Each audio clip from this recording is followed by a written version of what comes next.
Tatay ni Dara may maagang pamasko na natanggap, yan po ang videong pag-uusapan natin ngayon. At bago po tayo magsimula ay gusto ko lamang shoutout ang ating mga minamahal na mga viewers.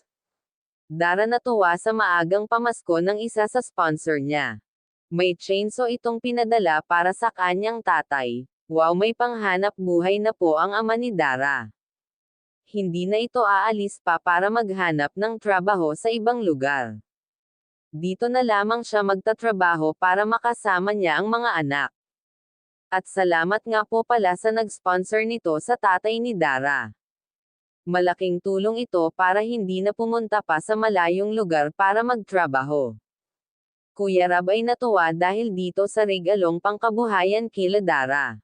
Ngayon ay meron na si tatay pagkakabisihan, at may pagkakakitaan na ito sa pang-araw-araw nila.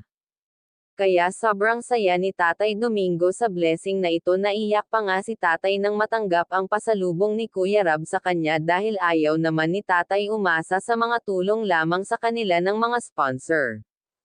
Kung baga ay gusto parent niya ang may sariling kita para walang masabi ang mga viewers sa kanya.